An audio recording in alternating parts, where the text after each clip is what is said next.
You're coming home, you got a couple kids, and they're trying to say hello to you, and they're trying to tell you about your day. Maybe your spouse is trying to check in with you or talk about whatever's going on with their day.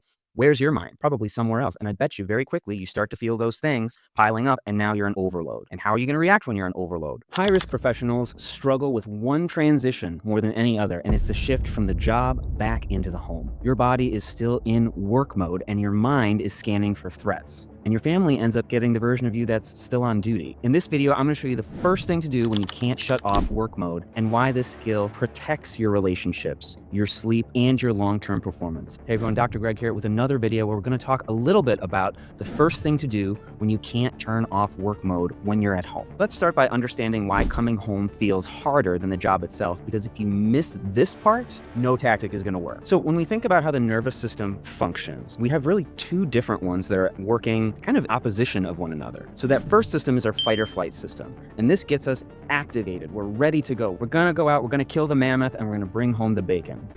No, no, no, no, no, no, no. The problem with that system isn't that it exists. We want that system when we need it, but sometimes it can get stuck in the on mode. You're gonna see this a lot with people who are really anxious. You're gonna see this with people who have suffered some kind of trauma in their life. And again, trauma, some sort of sudden, unexpected violence that they've gone through. So naturally, because people are high on the anxiety stage, they're going to be stuck in that on mode, either fight or flight. When you leave work, if you're already stuck in that mode, you can't just flip it off. You need some sort of ritual, routine, downtime to bring that system offline. But if you don't know how, or you're going right into the home world with family and all the stuff that they bring, it just isn't going to happen like that. Instead, what we need to start doing is working on that second nervous system that's working within our body, which is the rest and digest system. This is a system that's going to calm us down. You know, when you eat that big meal and you start to, nice. That's what we're trying to activate to bring you down. But again, if you're not aware that that system exists or even how to utilize it, it's probably off a lot more than it's on. So how do we utilize that rest and digest system? I'm gonna give you one today that's really going to help bring you down quickly and is something that is super easy to do. It's called 5 for 5. This is a grounding technique, and by grounding technique, I mean some technique that puts you in the present moment. It's a part of mindfulness, if you've heard of that coping skill, which is paying attention on purpose to the present moment, non-judgmentally. By non-judgmental, I mean focusing just on the facts of the situation. So if we're focusing on the facts of right now, what we can do is use our 5 senses to help ground us in the moment. So for 60 seconds, I want you to focus on your vision. Look around you. What are all the things that you see? For 60 seconds, I want you to name them. For example, I see my camera that I'm recording on right now. I see my microphone, etc., etc. After that 60 seconds is up,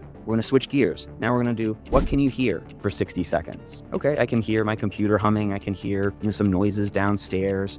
Great. Now it starts to get a little bit trickier, but this also pushes us to be a little bit more mindful. What are all the things that you can smell for 60 seconds? You might need to pause. You might need to kind of think, what do I smell? That's what we're trying to do. Get out of that fight or flight, bring us into the now. And it's okay if you can only pick out, maybe 3-4 things. It doesn't have to be this huge laundry list, as long as you're being intentional and taking the time. Focus on what you can smell. For the 4th minute, we're gonna focus on what you can taste. Maybe that's even recalling some things that you tasted throughout the day. If you can't taste 10 things in the moment, that's okay. Just pause, slow down, and make sure you're also breathing into that belly as much as you can, because that's also a way to activate our rest and digest system. And lastly, the thing that I want you to do is focus on your sense of touch. What can you tangibly feel? As an example, how does the shirt on your body feel right now? I bet you none of you were even thinking about that until I brought it up. And that's because, again, the brain likes to go on autopilot. Nothing wrong with that. It's okay at times, but when we're trying to come off fight or flight, which is very much, I need to label threats and get through the difficult situation by either attacking or retreating, we don't want to get on autopilot. We want to turn that off. What are some things that you can tangibly feel? Maybe it's the socks on your feet. Maybe it's how the chair is supporting you. Whatever those tangible things are, notice them, take stock of them, and that's it. Your 5 minutes are up. How do you think you'll feel after those 5 minutes? I bet you're gonna feel a lot calmer. You're gonna feel a lot more rooted in the moment. Now, you might be sitting there thinking, that all sounds great, Greg, but I can't get my brain to turn off because it's just constantly going. It's on the treadmill. I get that. We all have those days where it feels like we can't get out of fight or flight. Reality is this: you can. It might just take a little bit of practice. Remember the mantra, progress, not perfection. If you start this off, you're trying to think about those things that you smell and your mind's racing about all the things going on at work, do your best, nudge yourself back to the present moment and back to the task. It's okay if you veer off course. There's nothing wrong with that.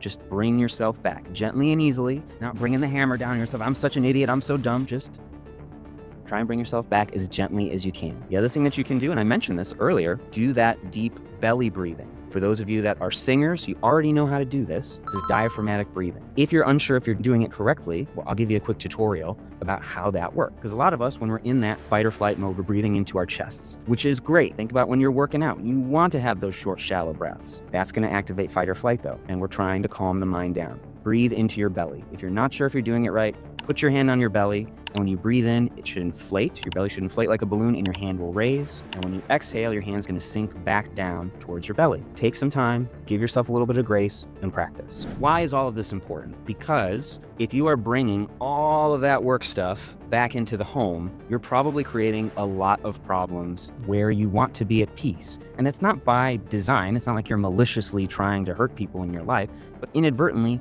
you might. Think about this scenario. You're coming home, you got a couple kids, and they're trying to say hello to you, and they're trying to tell you about your day. Maybe your spouse is trying to check in with you or talk about whatever's going on with their day. Where's your mind? Probably somewhere else. And I bet you very quickly you start to feel those things piling up, and now you're in overload. And how are you going to react when you're in overload? Well, you're probably going to be irritable. No! You're probably going to snap at them. No! You're probably going to want to stay away from them and isolate. Probably going to inadvertently hurt their feelings.